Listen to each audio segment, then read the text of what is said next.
Okay, we're live. Hi, everybody. Hi. Hmm. There's a little bit of a delay, right? Big delay, yeah.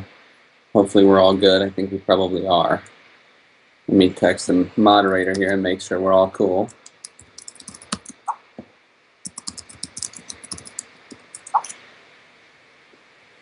Meanwhile, we'll just look strangely at the All right, some screen. questions here. Hi, you guys. Hi. Hi.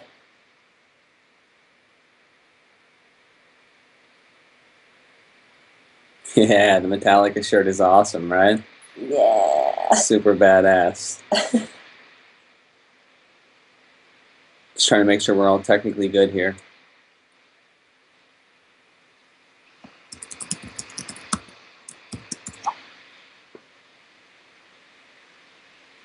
Okay, let's see. Maybe somebody could type here. Can you hear us clearly yet? Are we all good?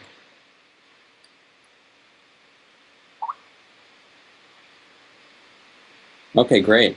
Awesome. Audio is good. I don't know if the video is off or not.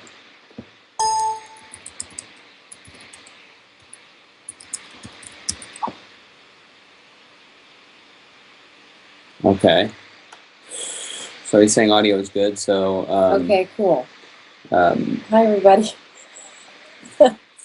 Anybody have questions they want to ask us, like specifically about the film and you know, how we made it and all that stuff?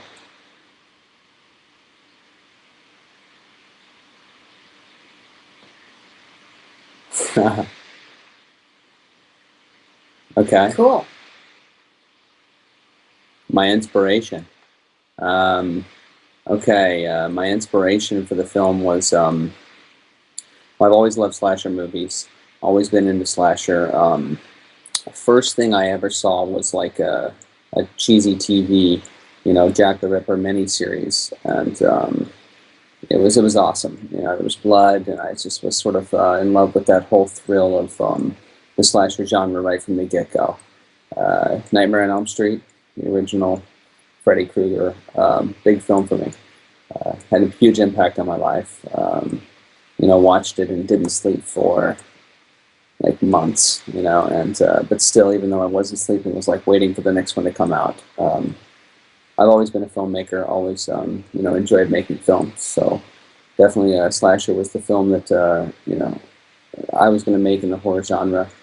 And interesting story about the inspiration, actually. When I was making a movie called Iowa, which is another film that I've made, it was a big movie. It was a crystal meth drama, which Diane also starred in. And it was at the Tribeca Film Festival, and theatrically released, and it was a big movie. And it had movie stars: Rosanna Arquette, John Savage, Michael T. Weiss. And when we were filming that movie, a fan came up and handed me a silver face, like it was like a metal face that they had sculpted, and they'd nailed it onto this black board, and it was just a gift, I guess, for just some out of the blue, just a gift, and it was really a cool piece of art, silver face, and it hung in my office for some time, and I kept looking at it.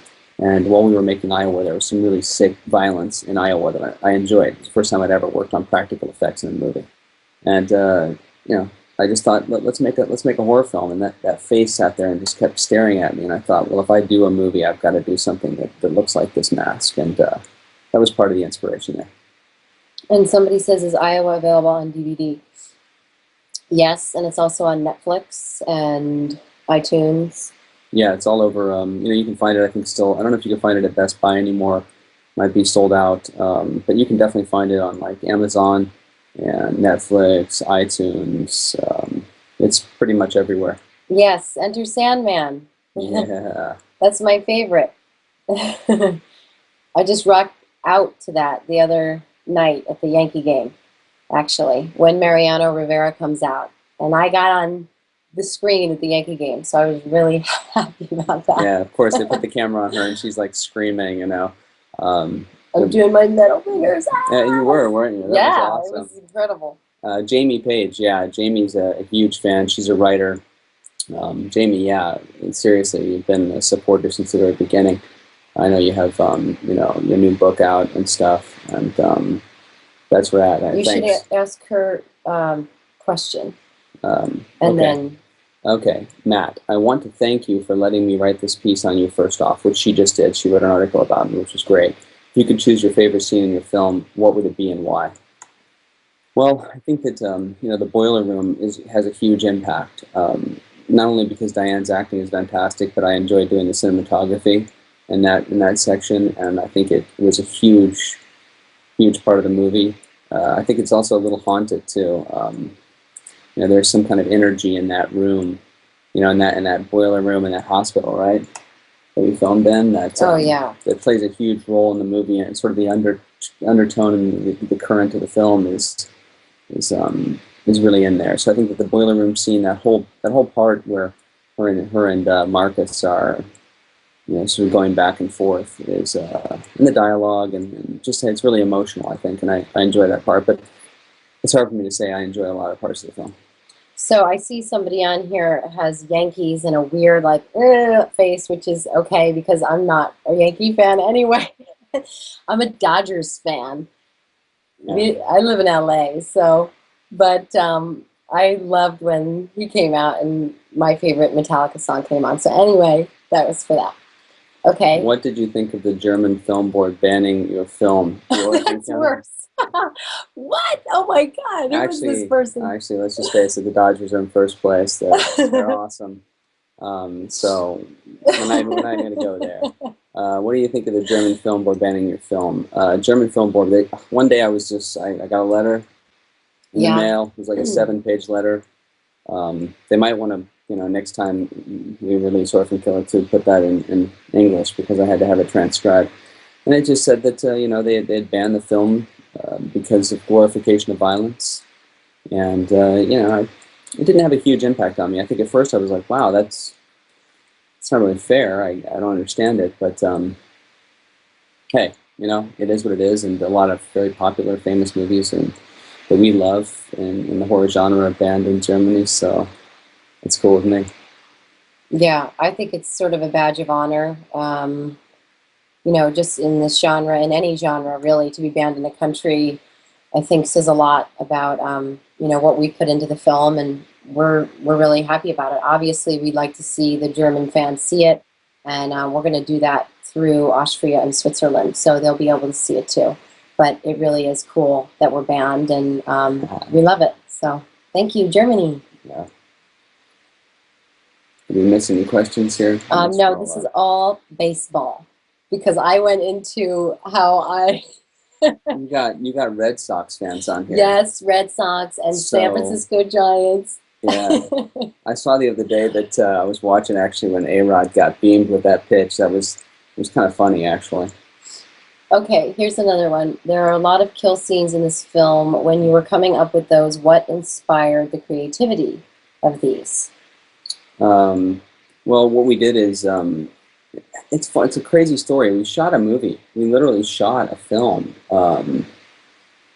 for the first round of The Orphan Killer, and it was like 4 weeks of shooting. Mm-hmm. And I didn't operate the camera on a lot of it. I didn't do a lot of the actual, physical labor of holding the camera and doing the work. And when I got it back and I started to edit the film, it was not very good. Right? Mm-hmm. I mean, it was just not what we were looking for. So I think we sort of tried to take the power back, and we went in and we said, let's go in there and let's kill some people. Let's do some damage. Let's murder everyone. And so we drew out. We sat down with a storyboard artist, and we drew out like all of the kills, everything in detail. And when we sat down, we'd go on the set and we'd say, let's get this done right. Let's make this all practical. And we were lucky enough to work with David Presto and Josh Turry, who were just awesome special effects artists. Very, very talented. Really talented guys. I love those guys. They really pulled through for me, and they made this film really special. So we had every intention of making it just as graphic as we possibly could. So let's see. I think. Oh, it's Don. Hey, Don. Yeah, he's good. Don is going to dress up as TOK at the Toronto Fan Expo tomorrow. Thank you so much. It's awesome. Don, man. Thank you. Don's awesome. I can't wait to see pictures. That's going to be so sweet. Thanks, Don. Man, I appreciate it. We really appreciate all of our fans greatly. I really believe that this is a film. A lot of people asking, what's the inspiration? We've had this film was made, it was in the can. We knew it was good, and we had offers to distribute the film from Anchor Bay, Lionsgate, you name it, and we knew that this had to be popular with an underground alternate crowd in order to be a cult classic, and so we didn't go that route instantly. We wanted to hold off, and so now we're starting to franchise it out. We've got the nice Orphan Killer mask here somewhere. I don't know where it went.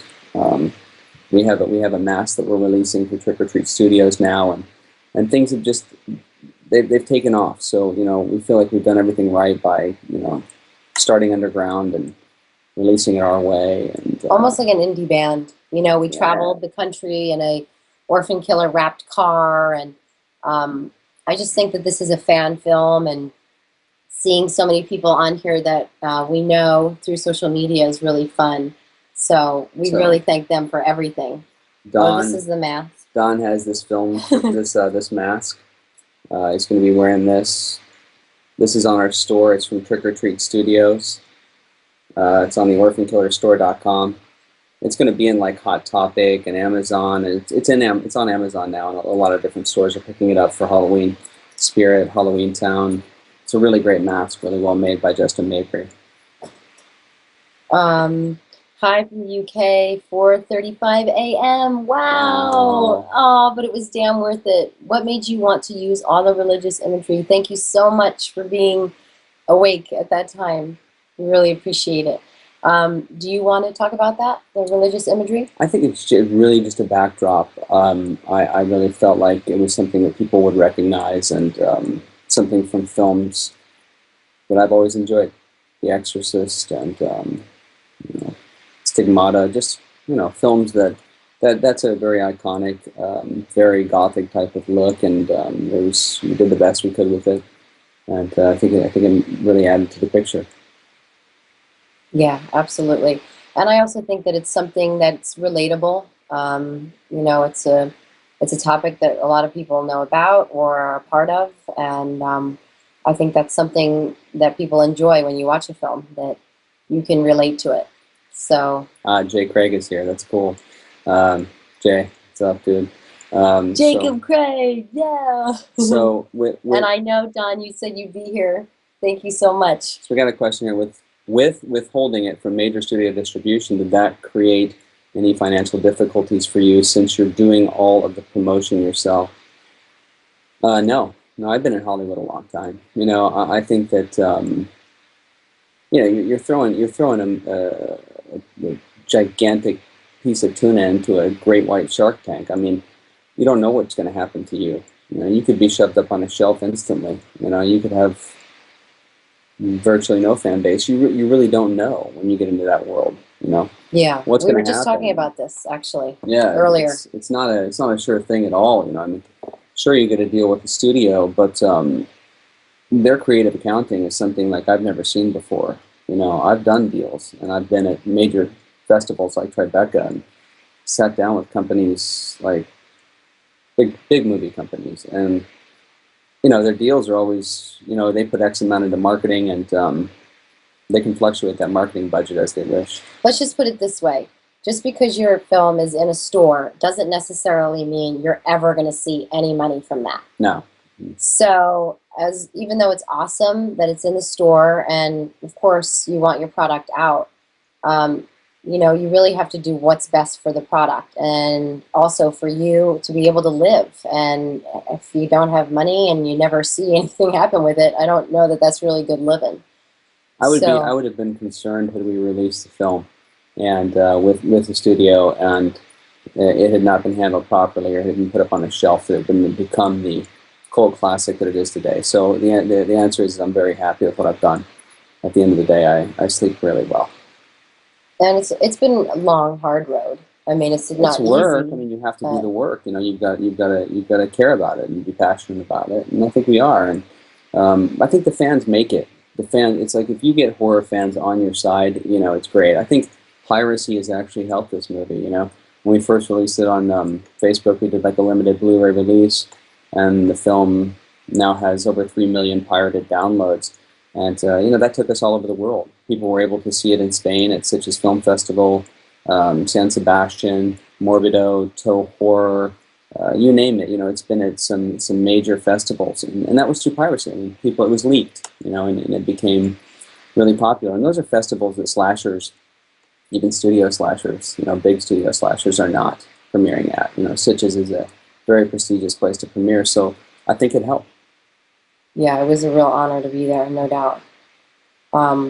Let's see, what else, guys? Rob Zombie played the Orphan Killer on stage during his shows. Does that have any effect on you guys? Yeah. Oh, yeah. I mean, that? it's Rob Zombie, it's Marilyn Manson, and I think it's a great honor. I think that we're fortunate people, to have struck a chord with obviously a very high level creative mind, and we appreciate it, and we look forward to talking with him again. And he should wear the mask. Yeah. And talk about the Orphan Killer all the time. Totally. So we're doing awesome. How y'all doing tonight, Jay Craig? Okay, thank you so much. You say you think we did it right, and we started off by word of mouth, and now with the sequel we'll get better distribution deals for sure. And when do you think part 2 will start production? Well, we just sat down with a company in West LA, good company.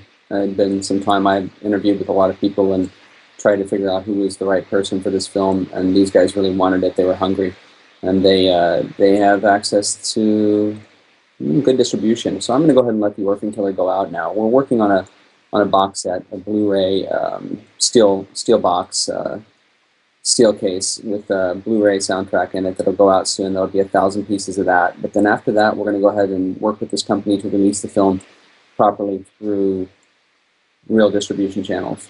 Redbox, stores, and also internationally.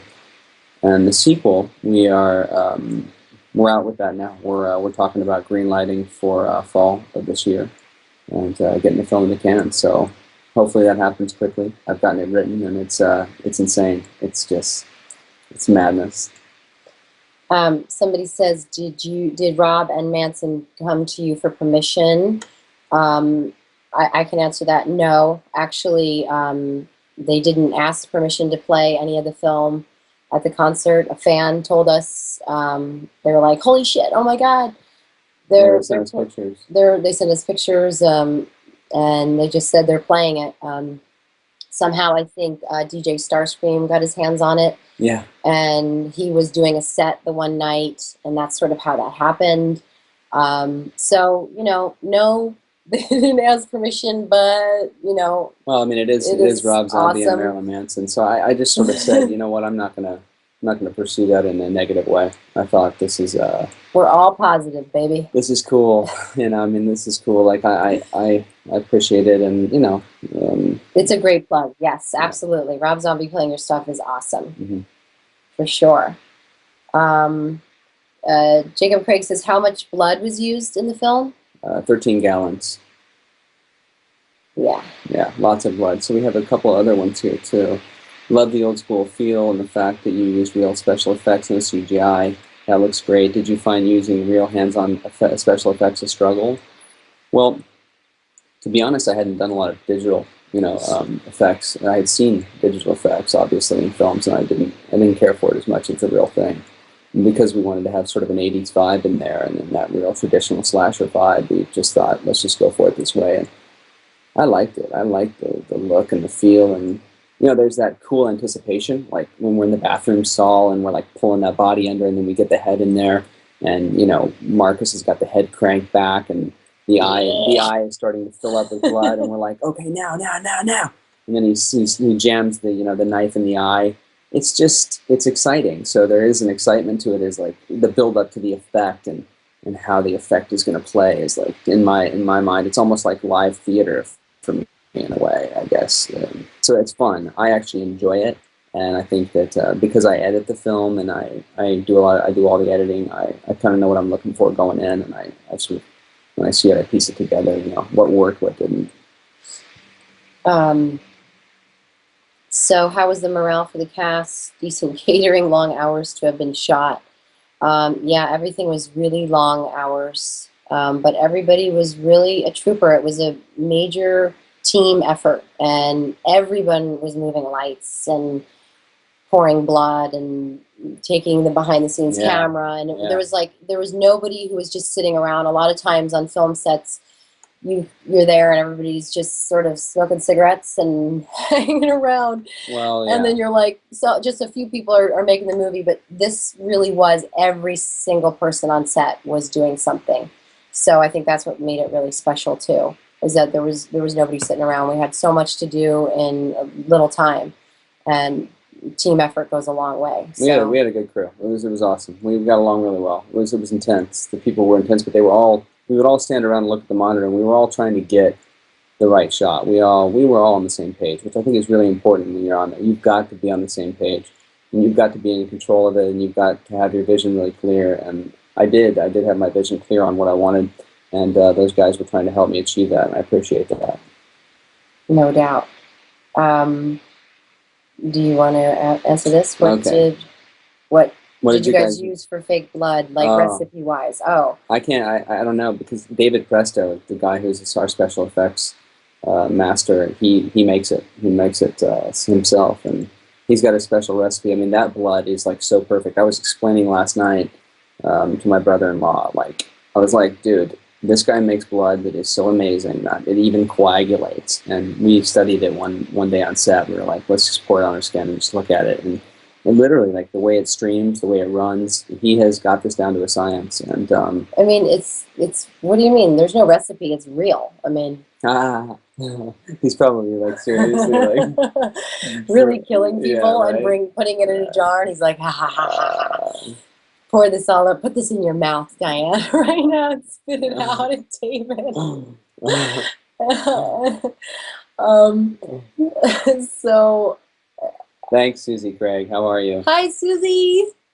So much love to you, and Craig too. Thank you so much. She says we look wonderful. I appreciate it. I need to do a plug really quick. This is an awesome TOK necklace. Since you said I look wonderful, thank you. By Johnny Blades, and this will be available soon. It's got a barbed wire and an axe and everything in it, so it's really cool. Okay, so we got some questions too about he's really talented, by the way. We got some questions here about Dying for Meth, some of our other work, documentary style stuff. We made a documentary called Dying for Meth that aired on Current TV and was awarded a Prism Award in Los Angeles alongside CBS, NBC, and other networks. Yeah, we love doing that, but I think right now we're really set on this horror genre. We like this genre.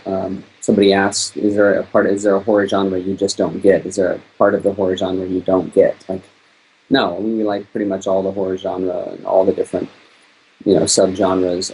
But slasher is our world. I think that we've carved out a real niche here, and we're just going to play with that for a while. I'm sure someday we'll make other things. There's no doubt about that. We love you too, Susie. Let's see.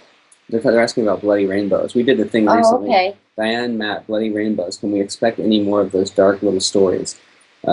We met online a great, very talented writer who loves the Orphan killer named the Crimson Quill, and he has been championing us. He's just championed us, and he loved the movie so much that he was so moved that he picked up his quill again and began writing. And he's a great writer, so.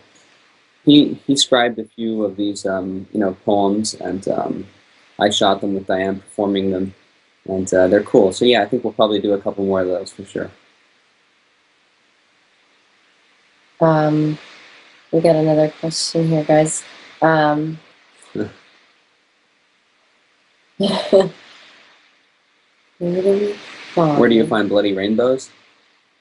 You go to the Oh, Facebook. okay. Everybody should probably go to our Facebook page. The Orphan Killer has a Facebook page that has 400,000 fans. A lot of you probably know Oh that. no, they're talking about. Oh well, Bloody Rainbows. Yeah. Oh, Oh, go ahead. You want to talk about Facebook? They're talking about the necklace. oh, the necklace is on the store. We have a web store that has the mask, the DVD that comes with the soundtrack, and we have the necklace is on there. It's www.theorphankillerstore.com. You can pretty much get everything there. The shirts are there. Yes, and your wife will totally love this. Any girl or guy, actually. I think it's totally unisex and totally awesome. Hmm. It's just a black heart. It's got barbed wire around it, and it's got the axe in the Yeah. middle. And it's really beautiful. Johnny Blades did an awesome job. He's a really talented artist, so we're really happy about it. And you definitely got to go get one now because they're all handmade. So. There's two more coming too. I think he's creating a couple more. So Yeah, he's going to create a baby sister yeah. necklace, Hmm. which I'm excited about. Yeah. And is he creating a cool creator for you as well? I don't know. I don't know. Maybe. So you can wear all three. Yeah. Yeah. That'll be awesome. You certainly cracked the '80s feel in your movie. As I was watching the movie, it was interesting to note that the Orphan Killer could possibly be the long lost brother of Jason Voorhees. Yeah, how could he not? I think that there are people that have cracked open that genre, and I think that it was time though for a new face to step in. I think people have tried, and I don't think that they have been as successful as the Orphan Killer. I think that Marcus Miller, the Orphan Killer, is just fantastic, and I'm a fan of it. And I can't help but be. It is a very, very cool film. And we were totally inspired by Totally the ins- legends, and we will Mhm. always be, of course. Yeah. And I think it's cool because we feel like we're trying to bring new vision to this slasher genre that we love so much. We grew up watching Michael and Freddie and Jason, and those are our guys. So of course we feel like this is a new era, and we're really happy to be a part of it and want to bring more TOK to it and Baby Sister.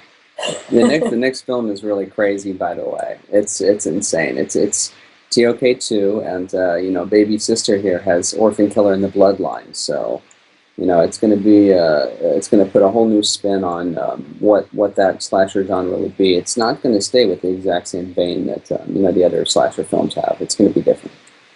What was the reason behind the music used in the Orphan Killer? Let me just answer this one because this is interesting.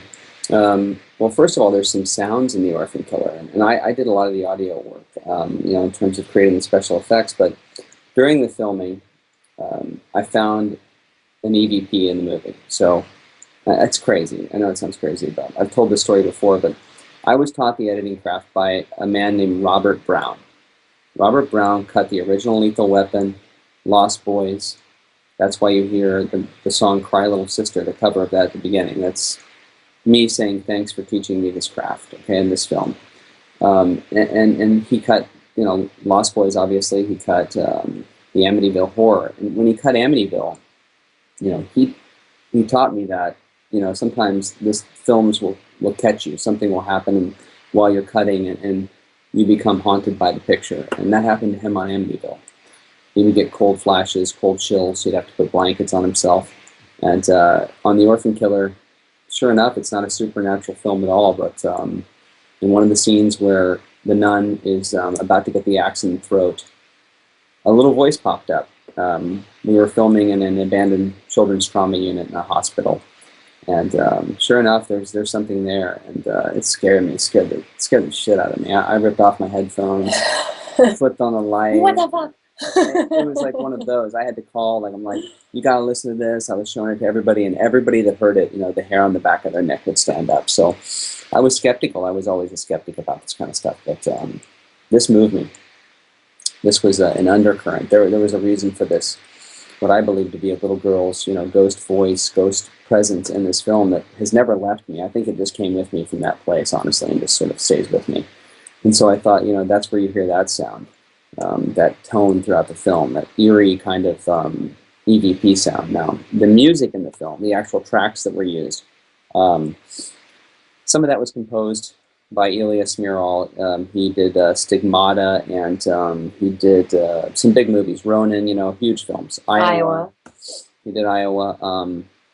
And the hardcore music in the film was brought to me by a friend in New York, and he said, "You need to go hardcore with this music in this film," and so we did. Yeah, you want to, you got to use this music. Are you interested in using this? And we're like, well, hell yeah, it's absolutely incredible. Mm-hmm. So we were lucky enough to use all that, and we're just metal, and we wanted to make it metal. Mm-hmm.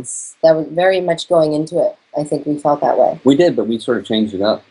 We thought, well, partway through it did work. It was awesome, so we went with it. And First Blood, Bentana, Walls of Jericho, A New Revolution, great bands. I mean, just like the bomb. The music in Stigmata might have been better than the actual. Yeah. Yeah, he's a really talented guy, Ilya. Yeah, Ilya's great, but Ilya, this movie was hardcore. It was, it was meant to be this way. It's meant to be metal, and maybe down the line we'll mix in a little more metal, and a little more score in the next film. Question for you, Diane. Anthrax is on here too. Toby's on here. Hi. You heard the little girl on the sound clip. Yeah, that's awesome. Mm-hmm. And I also have to shout out to Jamie. You're beautiful too, baby. Thank you for that. I appreciate that. You guys are so sweet. Question for Diane. Have you had any of the problems that more recent Scream Queens have had with stalkers and all that sort of thing? I truly hope not. But have you had to deal with anything like that? Oh, wow. No, haven't really had any stalkers per se, like at my door, luckily. I'm very friendly, but I definitely don't want that. And I guess, I don't know, I think sometimes people, can get a little crazy online or, say some things that are maybe what I would consider a little out of line, but it's all good. I think that I am pretty tough, and if somebody says something I don't like, then I'm just going to tell them. So I got nothing to hide, and we box 3 times a week, so it's not. I box at the same gym that Ronda Rousey boxes at, so I can definitely hold my own. But no worries. But definitely, I know what you mean. I think it's hard because in this genre, being female, and we take sexy pictures, and I'm naked and bloody, and I think that there, especially with social media, there is a little bit of a disconnect where you are close to people that you're seeing in films, which is very different than it used to be. So I think you just have to be really honest with people, and say where you're comfortable with. Well, I think that we go really positive with things, and we don't really feel that way. The movie The Orphan Killer is kind of so scary. It's not like sort of B-rate sort of some films. I mean, you know what I mean. Like, it's not the same kind of thing. Like, The Orphan Killer's been at, like I said, huge festivals, had major offers for things. It's different, and I get it. Like, she could have people that would bother her, but really, we've been fortunate. People are really cool. We love our fans, and we give them all the respect that they give us. So we're cool. Absolutely, absolutely. He's saying he knows a lot of femme fatales, and he's heard a lot of stories, and hoping I never have to deal with that. Yeah, really. Totally. Me too. I know. We saw something about that, about an actress in the 80s who had, she wrote a fan letter, and I guess he came to the door and shot her. So that's really crazy. And yeah, obviously, I hope that never happens. So thank you. Adrian King, thank you. So yeah, it's very, very crazy world, and we just like to make murder in movies. So that's what I got to say about that. Let's move on to the next thing. I agree. The Orphan Killer has carved its own market in the slasher genre. There have been many films made in the genre and fell to the wayside. So it's nice to see that your character will become a cult classic and will stand the test of time. Mm-hmm. Yeah, well, thanks. I agree. It's really been awesome. Like I said, thank you. A lot of fans in social media, and that's really helped us out a lot. Okay, you've got a growing collection of fan art for TOK. Yes, Chuck Kunkel and others. Thanks for mentioning this. And it is amazing. We've got just fantastic artists, Nathan Welk, some great people that have come on board, and Troy Zerl, people who've just made amazing Orphan Killer art and really helped promote the film and the product. You know, you go on the Orphan Killer fan page, my wall, go to Flickr, type in the Orphan Killer, and you'll see just some awesome Orphan Killer art. In fact, we may begin to sell some of that art, so some of these artists can actually get paid for their work because it's that good.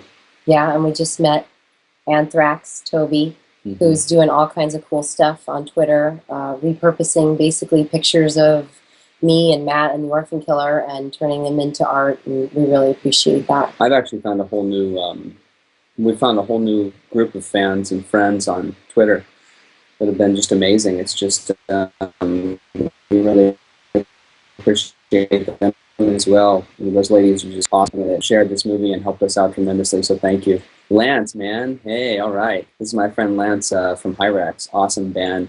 They've been down in South America killing it. Awesome metal band, Hyrax. You got to check them out for sure. Thanks, Lance, brother. I appreciate it, man. Love you, man. Lady Di.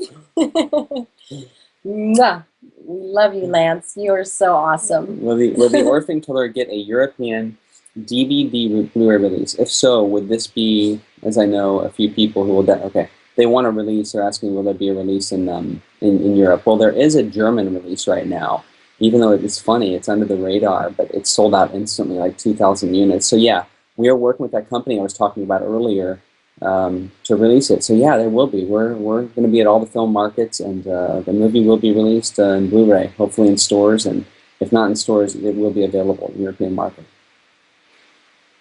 You guys have a favorite horror movie besides The Orphan Killer? You? Yeah, well, you first. Okay, I like The Shining, I like Jaws, I like The Exorcist, I like Nightmare on Elm Street, the first Friday the 13th. I like so many horror movies. It's kind of hard to pinpoint one, but I like Psycho, Red Lights, Suspiria. Suspiria. All Fulci stuff. We like what else? I Gosh, like Fellini, I like Orson Welles, I like The Seventh Veil with Ingmar Bergman. I like so many movies. It'd be a difficult one to say. Thanks again for being here, you two. I'll make sure to You fucking rule, Lance. You rule too. He says you fucking rule, bro. Thanks again for being here. Thank you guys for being here. Why David isn't very... So, okay, Matt Diane, my 15-year-old son is a huge horror nut, just like I am. He wants to know why David isn't very active on social media and live feeds. Who's David? You mean the Orphan Killer? Oh yeah, he's real. That's why. He's the real thing, man. He's coming to get you. I don't know, bro. I don't know. Matt, The Shining, the novel, or Jack Nicholson version. Look, I love Jack Nicholson. I mean, he's an inspiration. There's no doubt. One Flew Over the Cuckoo's Nest, right up through pretty much all of his work. 5 Easy Pieces, you name it. Jack is up there on my charts of amazing. And by the way, we need to tell Lance from Hyrax that Don Pettit, who is also a musician, has all their albums. He's saying he fucking loves Hyrax, so you're getting a shout out here too, Hyrax. That's awesome. And Johnny Blades says, yes, 2 more necklaces are coming, and they're only available on the TOK website. So you can only get them from the TOK website, and they'll be there soon. So you can order your ladies and gentlemen some rad necklaces soon. And Don, is this Don? Yes. Don says, Matt, you're an amazing director, and Diane, you're absolutely gorgeous. Oh. So thanks, man. I appreciate that. Really, I do. Like I said, we've been so fortunate with with people like yourself, friends that we've made. It's really a community, the whole horror community, and I think it's my favorite genre. Like, if I were going to get trapped into a genre, I'm happy. We feel very lucky to be in this. Be nailed down here. Yeah, yeah. With bloody spikes forever. Your son is really cute, Jamie. He's a cool kid. I love all of his pictures and everything. I haven't had a chance to tell you, Matt. Yes, he is. We have a maniac from Paraguay that showed me his copy of TOK. So when Hyrax was down in Paraguay, there are people that have copies of the film that are like... The movie is really big in South America. Huge. Huge. We're like David Hasselhoff. Right? No, I'm only kidding. What do you think about Psycho remade with the exact same takes as the original? You know what I'm talking about? I said, yeah. I mean, I know what you're talking about. If I direct it, I think it might be pretty good.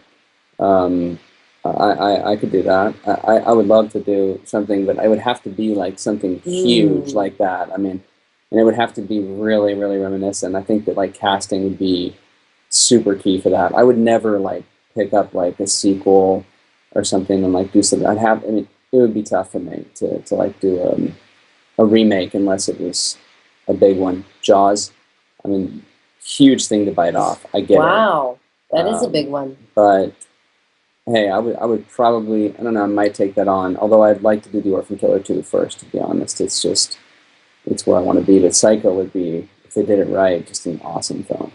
Oh yeah, that would be incredible. Thanks for the shout out. Thanks for being here tonight, guys. Hope you have some new friends on the channel. Thanks again. Yeah, thank you. Thank you. We got to do a shout out here for Lance. He's www.hyrex.org if you want to find out more from him. Is there any other last questions that you guys want to ask? Like, just because I think that we're starting to maybe wind it down here with time on the channel before they have to air another show. No. Oh, let's see.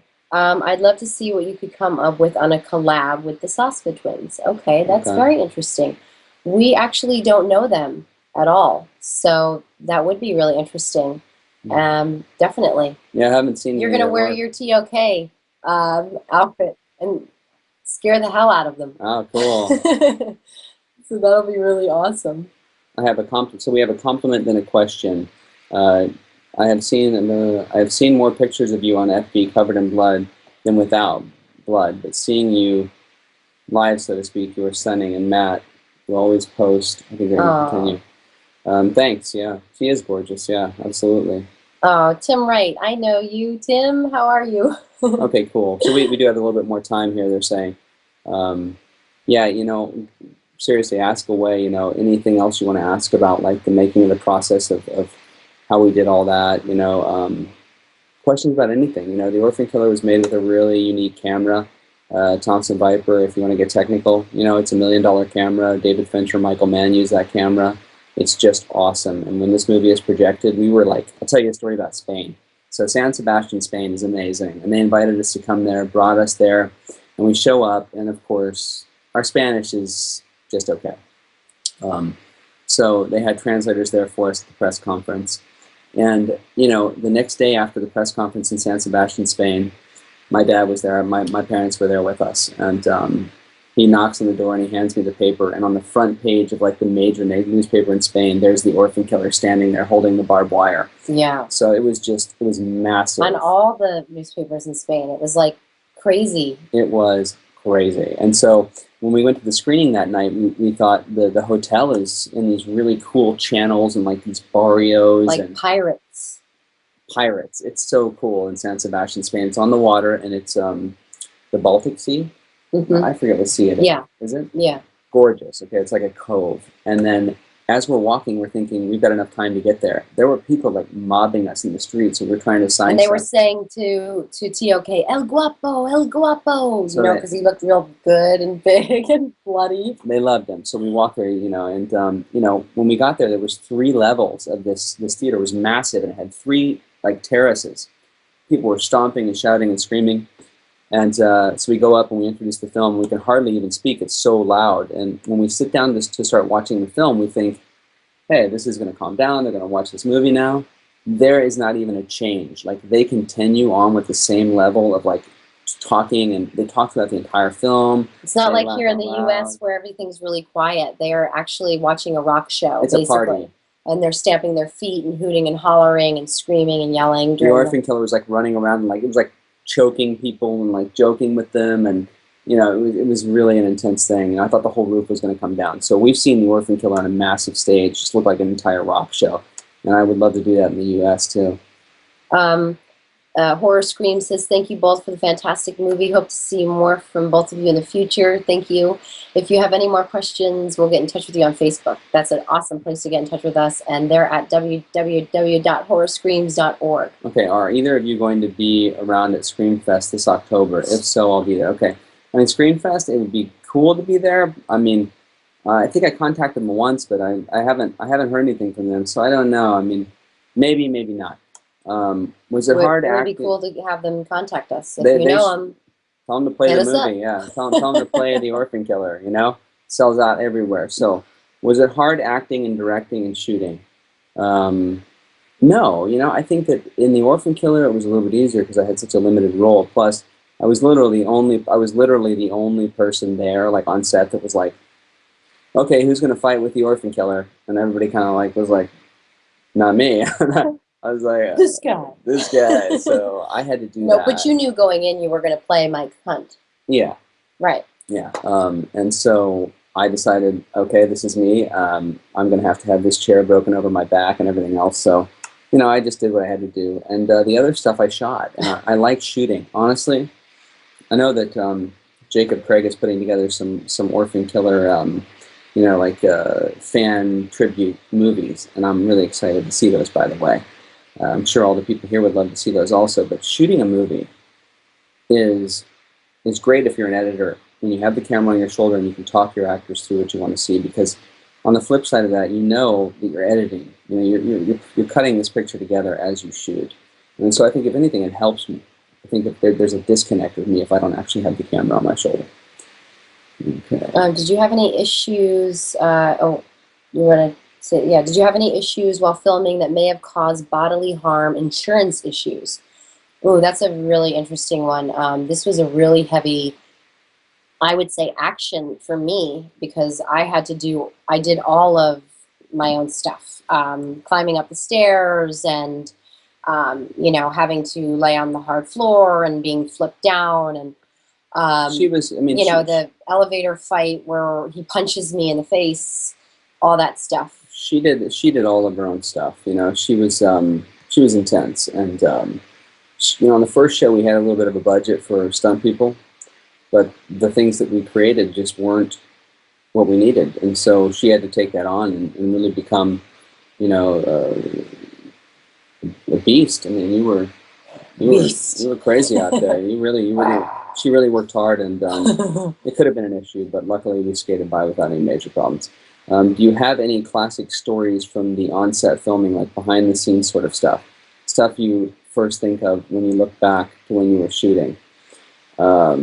Yeah, we had a church we were shooting in New Jersey, and it was crazy. We went in there, we shot for a couple days, and it was scary.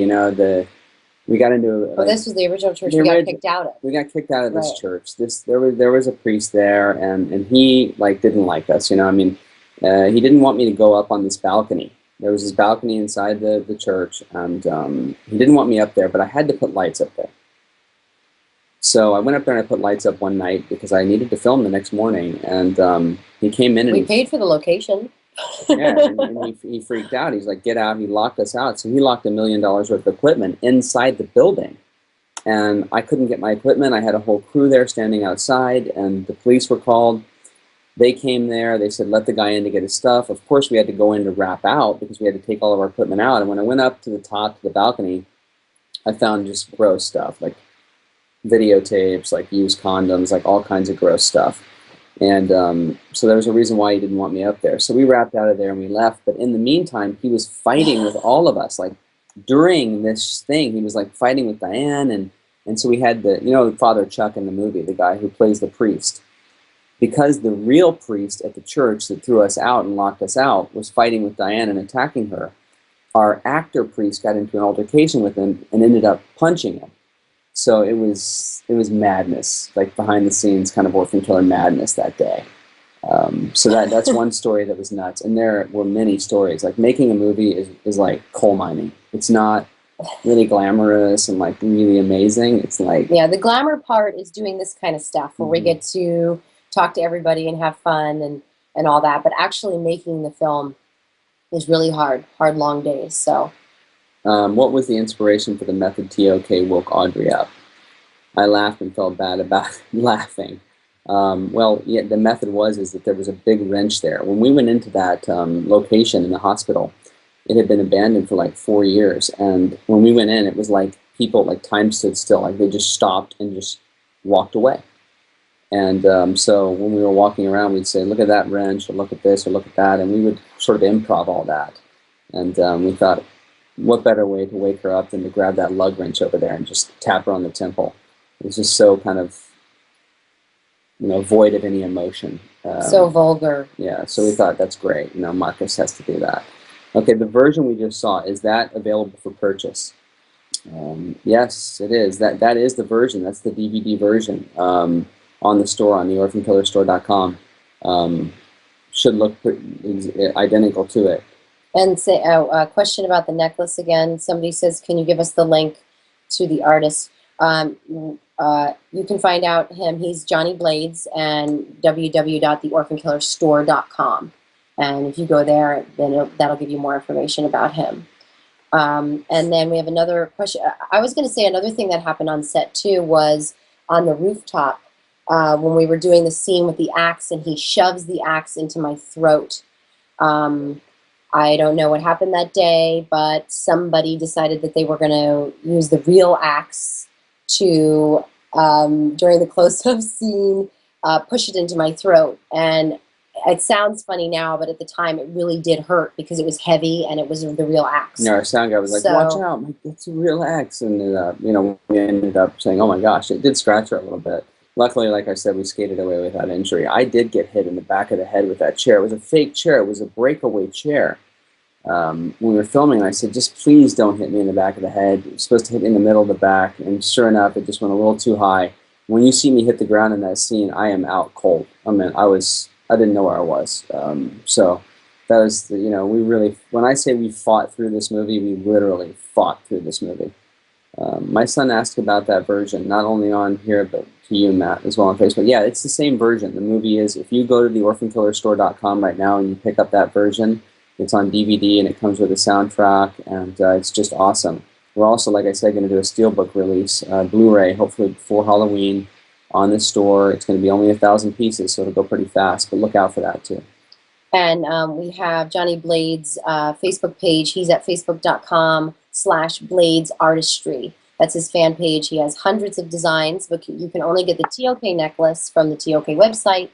And he thanks everybody for their support. You all rock. That's absolutely right. You do. What else here we have? Can the pendant be made into a guitar pick? That would be awesome.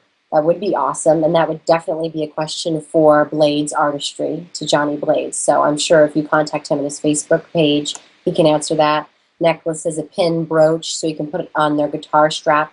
So what we're seeing is that the guys would like maybe a pin, TOK pin, something like that for the guitars, their guitar picks.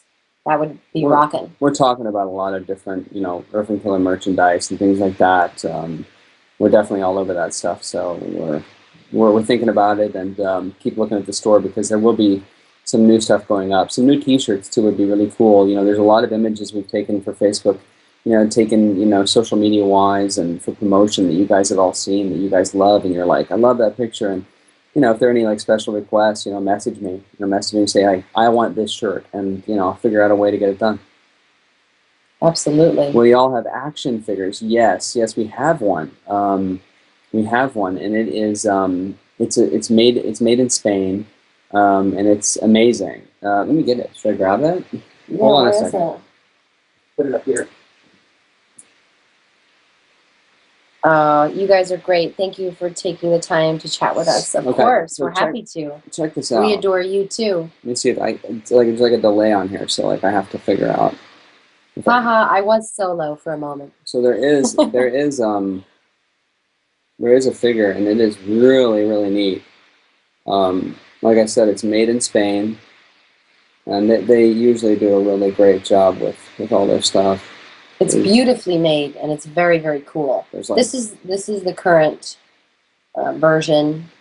He's pretty rad. He's on I don't know if you guys can see the blood-stained floor that he's on, but he's really cool. I mean, I would be so stoked to get this as a Christmas present or something.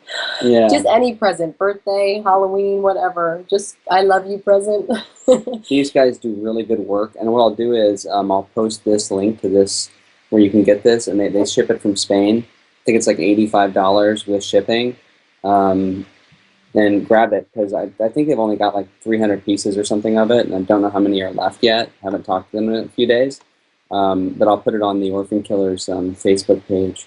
We have a question here. How long did the scene take to shoot where your hands are above your head tied with barbed wire?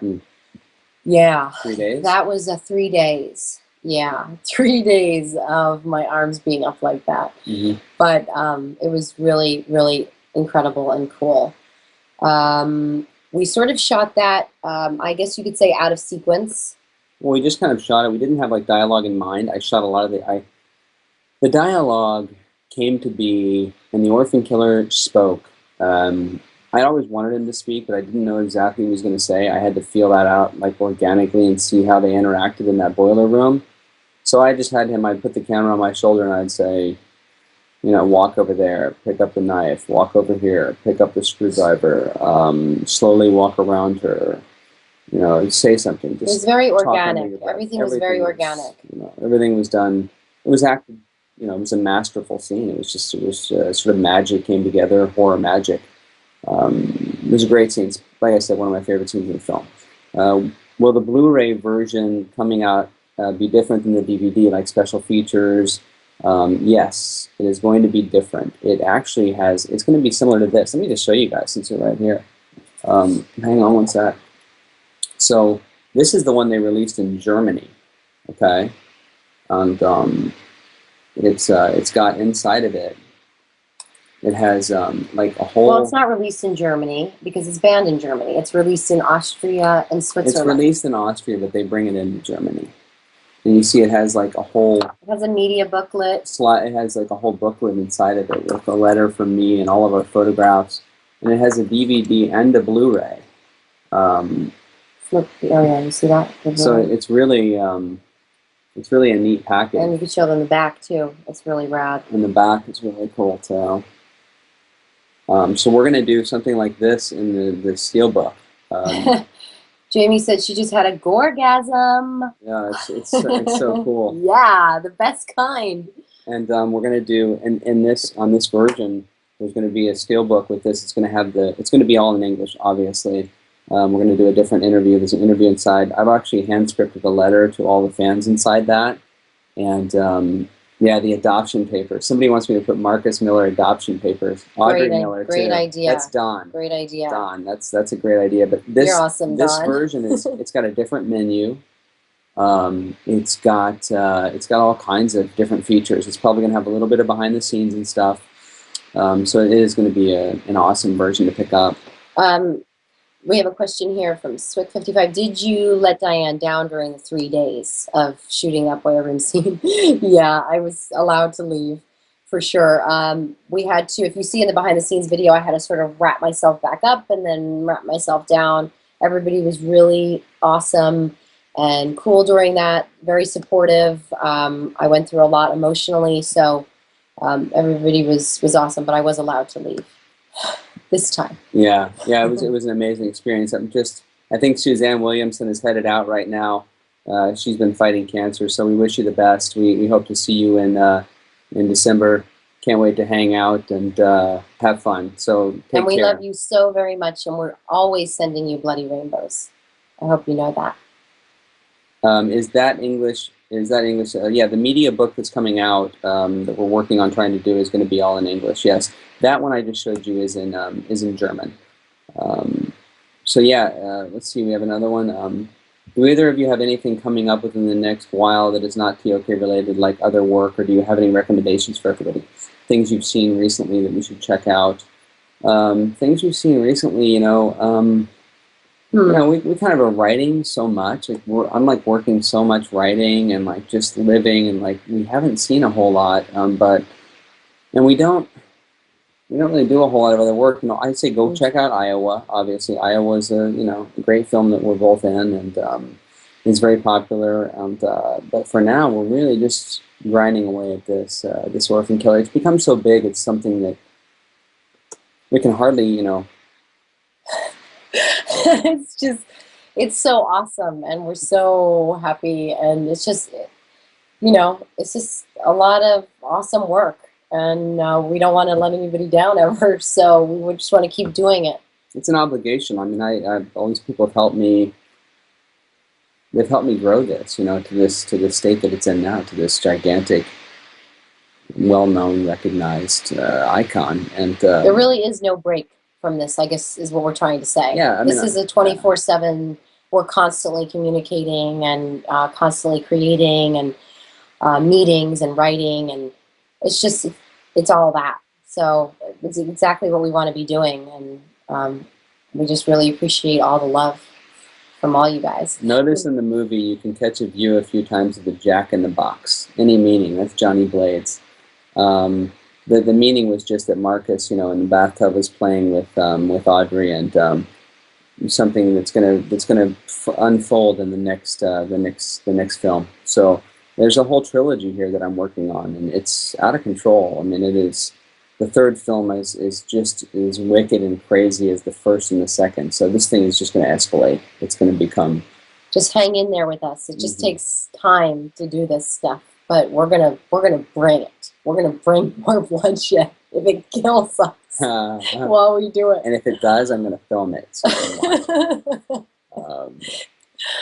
Thanks, Don. Don says you're both two of the few people out there that are the coolest, and he appreciates the smiles and appreciates us very much. Thanks, man. Like we said, we appreciate you. We appreciate the support. We wouldn't be doing this if we weren't supported every day to do it, because it is hard, and we are working and trying very hard to make this happen for everybody, because we know everybody wants it, and there's a whole business side of it that we're working on now too, and we feel comfortable with people we're working with. So hopefully we bring you more real soon. Jamie says, yes, you guys are wicked down to earth. Thank you. We appreciate that. And Lance says, these guys are the real deal. No doubt, brother.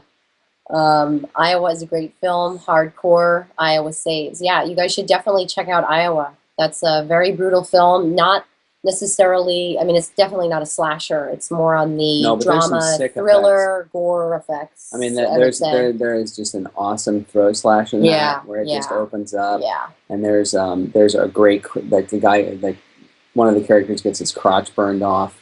It's wicked. It's wicked nuts. There's a dead baby in the toilet, and it's like tripped out, weird stuff. So it's definitely some of my Lynchian stuff. I think the New York Post said like David Lynch and Scorsese and Tarantino. It's crazy. You guys have to see that movie. It's definitely worth it. I actually am going to be releasing that again myself very soon. I have rights back to that in a couple of years. That's awesome. You both are on the same page and want to make your own creation. Finger cut off. The finger cut off, is that fully still in there? I think there's a finger cut off in there, but one of the distributors tried to sort of take that out, and I had to fight them on that. But there's an awesome finger chop off in Iowa. They say keep up the amazing work, you two. Thank you so much. Trilogy. Oh, now I have more questions to ask on that one. Jason Craig Hughes says, can't wait to see the next TOK. Thank you so much for being here. We really, really, really do appreciate it. Johnny Blade says, nice. Was at any time during this movie, did you feel maybe taking it too far, or like, holy shit, can we actually do this? You mean like too far, like no, I mean, like, you mean like, were our dreams of the gore, like, could we achieve it? I think that we're always shooting to achieve something that's out of control and continue to do that. We never really thought, like, there's no filter on us at all. So I think if there was, then the movie wouldn't be The Orphan Killer. It wouldn't be nearly as popular as it is. Yeah. I wouldn't have known about you two if it wasn't for the TOK download, and didn't know you did Iowa until afterwards. I keep up with you both on FB, so thank you both very much. Thank you very much. Thank you so much. Okay. And Lance Hyrax says, just keep killing priests. No doubt, we will. They're going to go down in TOK too. I promise you. Busfuls, brother, busfuls. Priest, Jamie says the other white meat. The other white meat. Oh man, you guys are funny. That is hysterical. Oh, we love you guys so much. You know me. I keep it cool, but you'll see some crazy shit happen. No doubt. Johnny Blade says like hardcore. I think maybe when we filmed in my elementary school, actually, it was called Connecticut Farms, and by the end of it, they were calling it Connecticut Farnsworth because we poured so much blood all over that place, and the janitors were really, really worried that when school started again, that they were not going to be able to get the blood off the tile floor in the bathrooms, especially where we did the decap. They were fine. They just had to do a little extra scrubbing so that the kindergartners didn't look down and see a pool of blood when they were at the urinal. I mean, no big deal. How long does it take to get the Farnsworth hawk up? The mohawk happens I think I wake up this way. Honestly, I just wake up and it's just mohawk. I go to bed, it's mohawk. Yeah, you don't have to do anything. It's just, it's always there. Yeah. Yeah, I'm very envious. I'd like to have a mohawk like that too, but I don't know that it could just stay up like that. Yeah, it's just there. It's like if I wear a hat, I take it off, the mohawk's there. Tell Lance to bring Hyrex back to Toronto. I missed the show. I can't wait to see Iowa. I can't believe I didn't know about it beforehand. Any ideas on pursuing the TOK comic? Yeah, the TOK comic book is on the store too at the orphankillerstore.com. You can get one of those there. We're signing them too if they go out, so we'll sign those. Definitely, we're loving it. We're here for you guys. You just the TOK comic. Oh, what do you Don is talking about. We do have a TOK comic. That's what I said. It's on the store. Oh yeah, the orphankillerstore.com. Yeah, but we were going to make the second one with Troy Zerl. Oh yeah. Troy was starting to. I don't know what happened. I was talking to Troy about that, and then I guess he just got busy. And once I finished this, I've ironed up this script, and now we're doing a treatment for the script, and that's being shopped on a business angle, as a side to go ahead and fund the thing. But beyond that, once that is done, we'll end up drawing up an entire, when the storyboards happen, then the comic book happens, no doubt. Jason Craig Hughes says, the more you stab a priest, the holier they get. That's a good line. That's good. Well, we're going to remember that for TOK too. Matt, you post a lot of TOK versus serial killers. So have you ever written a concept for a versus movie? No, I haven't. I think that'd be really cool though. That would be incredible. And we'll see. That would be definitely an ego match in the business world, but definitely that's a thought. Yeah, we would love to do it. I don't know if the suits necessarily would. I don't know if the suits could handle getting their asses kicked. Speaking of serial killer, if you were to compare TOK to a serial killer, who would you compare him to? Like a real serial killer? Or somebody in films? I think he's like a Hannibal Lecter in a way. I mean, he's intelligent, he's cunning, he speaks, and I like that. Definitely, I can see that. Yeah, he's like that, right? But also he's. Well, you did a lot of research actually on serial killers. We both did before doing this film. I watched a lot of videos about people who survived really traumatic events, being shot in the face, all kinds of terrible things. So. What do you mean being shot in the face? What do you mean? Well, like those stories where it was I survived stories. Oh, the crazy shit that I show you. I was shot right Oh yeah, I show I watch all this crazy stuff, but I think that he is his own serial killer. I mean, he's probably some subconscious crazy thing that I have, probably just from my own emotional background and understanding of serial killers, and who knows? I'm probably pretty crazy myself. So maybe you're a serial killer? No, I think that I think I let it all out, creatively. And Marcus has no emotion, no remorse, and I think that he's the serial killer that has no emotion, no remorse, and he's the guy that has just blue eyes, but they're just just the blackest black you've ever seen as he takes the life out of you. Lance Hyrex says your mohawk was there when you were born. Yeah, it probably was actually. This mohawk, it's like I cut it. I cut it. Nobody recognized me, bro. I, Don says, note to self, don't piss Matt off. Because then you'll become the serial, you'll kill everyone, right? I don't know, man. I don't.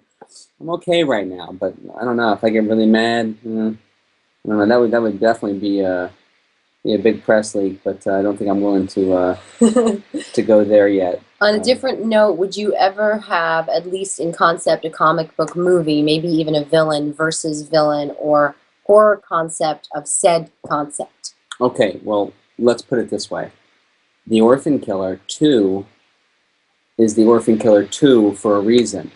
Um, Audrey Miller is a Miller. She's got Orphan Killer in the bloodline.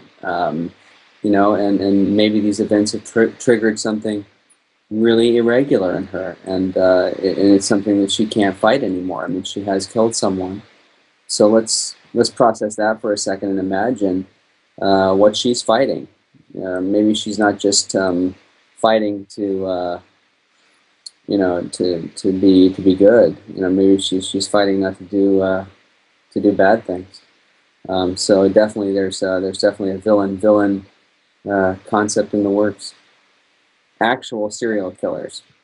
Well, let's do this first. Will there ever be a prequel to TOK? That's a cool concept. I'd say we need to do the second film. And I think in the second film, you're going to see a lot of what Audrey is, what happened to her. I mean, we know Marcus, and a lot of people see the film and they feel bad for Marcus. They say, I feel sorry for Marcus Miller. I mean, even though a lot of people after watching it say, I feel so bad for Marcus. Even though he's doing these horrible things, people feel bad for Marcus. And so I think that in the next film, we need to see more of what I've envisioned and the way I see it.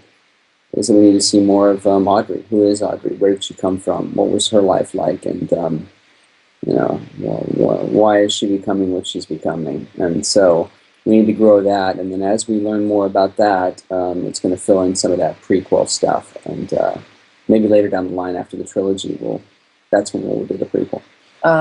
Jay Craig says, will she have her own mask? Yeah, she will. She will. It's going to be awesome. Nothing like two blonde ponytails coming out of a psycho-looking mask. So yeah. I mean, Audrey is going to be, it's going to be a really crazy movie. Can't say too much because it's so out of control. Jamie says, oh hell, Audrey with an axe. Mm-hmm. Yes. You know what she can do with a hammer. If you don't mind me asking, Don says, with TOK getting shot at the end and falling through the glass, are you going to bring him back or something else in the ideas? Well, I don't think we could ever lose the Orphan Killer. I think that he's timeless, and I think he's almost he's going to be. I see him as becoming one of those guys that's just unkillable. I mean, Marcus Miller is always there. He's never not. You think that you're alone, you're not. You think that that nobody's there watching you. He is, and I think that's what Audrey's living with now. If you don't mind me asking, the TOK getting shot at the end. Okay, we did that. I just asked that. They say nice psychology on all that. They like that. Johnny Blade says, I've shown this film to a lot of people, and I noticed a shocked reaction when young Marcus is being drowned in the water. It was so well shot and done, it seemed real. How did you shoot this? Good actors, good. Spencer List played young Marcus Miller, and he's a really fabulous actor. And so was the nun, Charlotte Mayer. And also, would you like to Karen Young? Karen Young was the nun. The scene is just awesome. Who whips him. She was in Jaws, right? Yeah, Jaws Daylight. That one that the very final Jaws film. And she was also in Daylight with Sylvester Stallone. Yeah. But yeah, hey, look, that scene is just awesome. I mean, it's just one of those things that pulls people in and viscerally impacts them. It's a child. Nobody wants to see a child hurt like that. And he was very willing to go there. Matt, as a director, talking to him about it, he was perfect for the role. He was willing to roll with it. They shot it with the camera underneath the tub. Yeah, we just cut the basin out. You put in plastic. You put in plexiglass in the bottom of the sink. Keep it deep enough that you can no. And then, Done you his know, head, and just it's basically just holding your breath, and then when you do the editing, you work magic and reverse it and changing it up. Yeah, thanks. It was a very good scene. It was very effective. Um, and I think it happens too to kids all the time. of So course it it's a does. Yeah, very, there's this more than that. social issue, you know. Mhm. Um, Jamie says, yes, I do. Amazing guys. Jacob Craig says, did Matt's character live? Oh yeah, yeah. I couldn't go down like that. I think that I've got to come back in the next As one. far as you know. Well, I think that I think that Audrey. Look, there's going to be some crazy stuff that goes down in the next one. Okay, and I think that in order for that to happen, my character has to be there, and There's some crazy stuff that happens with Michael Hunt. I think I'll come back with like an eye patch on probably, and like smoking way too much weed, and I don't know. I'll be some psycho guy, and Marcus will probably staple me to a table or something. So Don says, not sure if you caught it or not, but the name I have on here is from a Faith No More song. And given Diane's shirt, did either of you see the Metallica Faith No More Guns N' Roses tour? I know, totally off topic, but I'm a huge Patton fan. I did not see the tour. I would love to go see the tour. And if you can ever get me in or get me tickets, I'd love to go. Oh yeah. So I will say it now. There's nothing more horrifying than a psycho hellbent woman. That's real fear. Guys will fight. A crazy ass lady. That's terrifying because all you can do is run. LOL. Yeah, this is going to be one of those films that is just it goes into epic that it just pushes the first film out into that stratosphere of you must see that film also.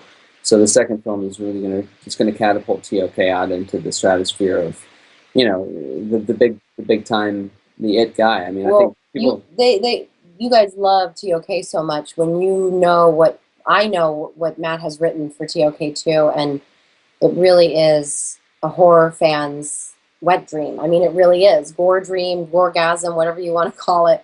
It's all that and more. I mean, I think that you really it's going to be a fan's movie again. There's no doubt about that. Oh yeah. So yeah, it's a fan film. I mean, I'm doing this for the fans. I really want them to get what they're looking for, and I think that they're not only going to be surprised, they're going to be viscerally impacted again. They're going to see as much blood as they can possibly handle. They're going to have a new mask to play with. It's going to be endless. The variables are going to be endless, and it's going to be just frightening. I mean, it's going to be wonderful.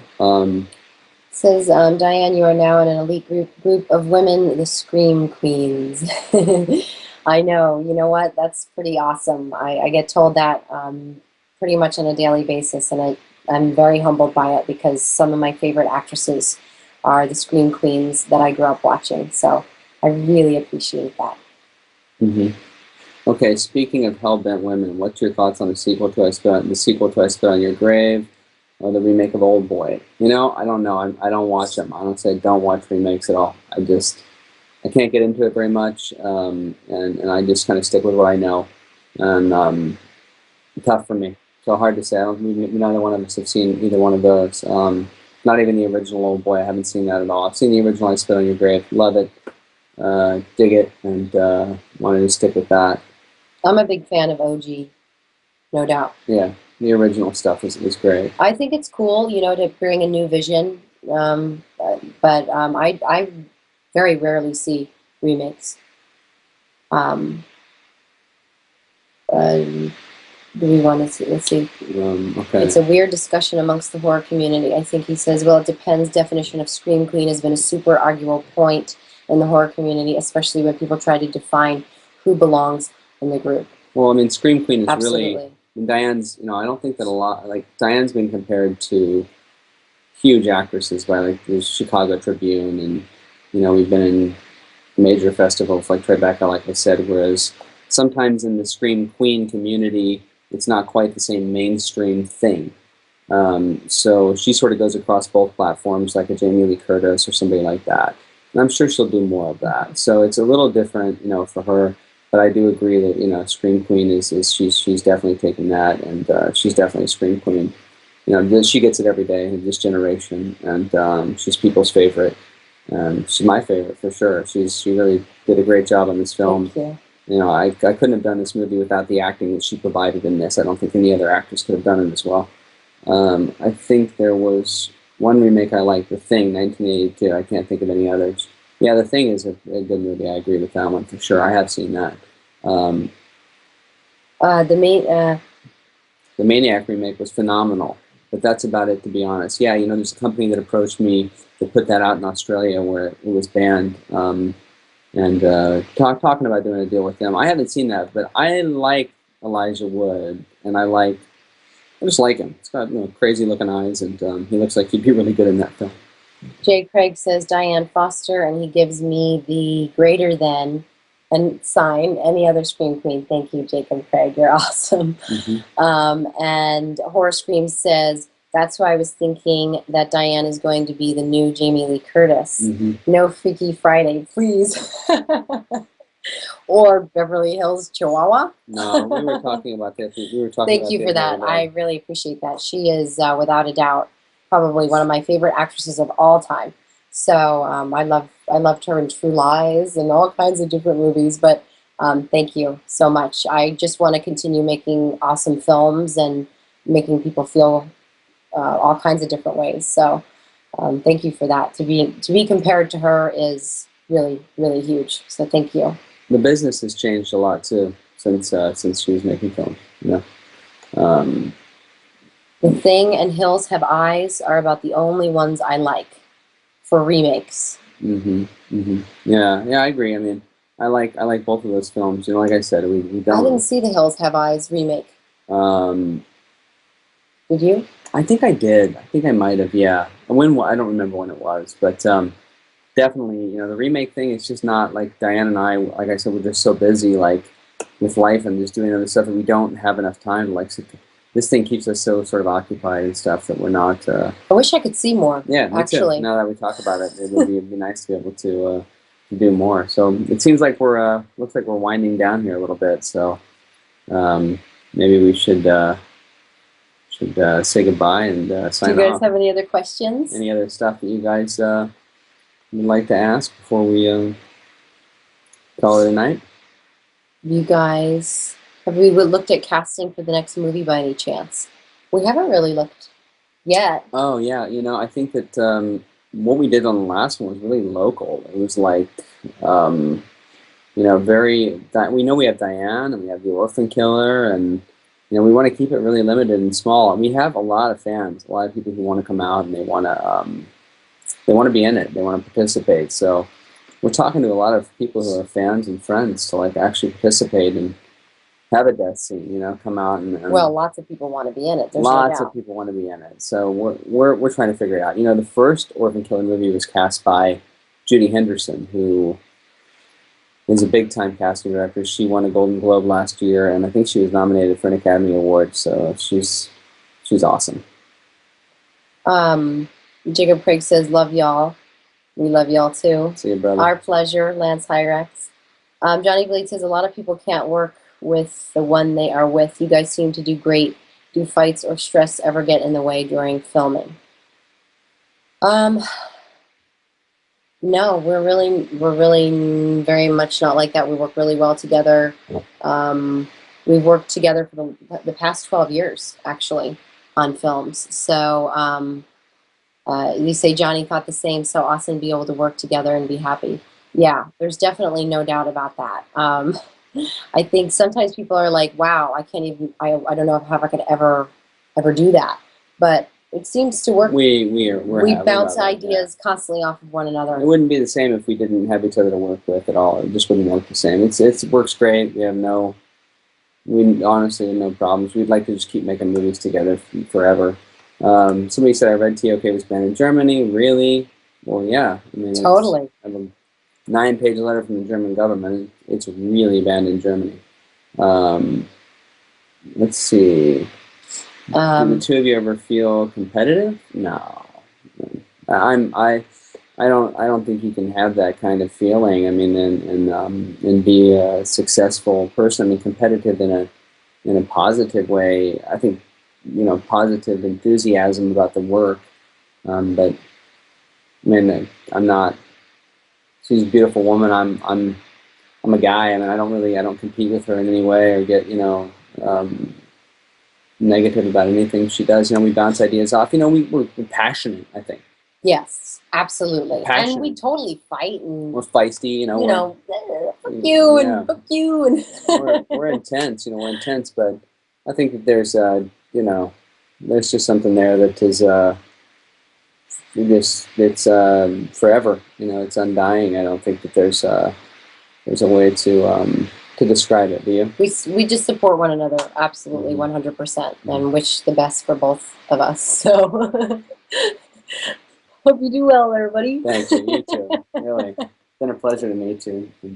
Okay, thanks for a great movie. Thanks for keeping it real with us fans. Speak to you guys soon on Facebook. We'll be done. Okay, great. Yeah, see you soon.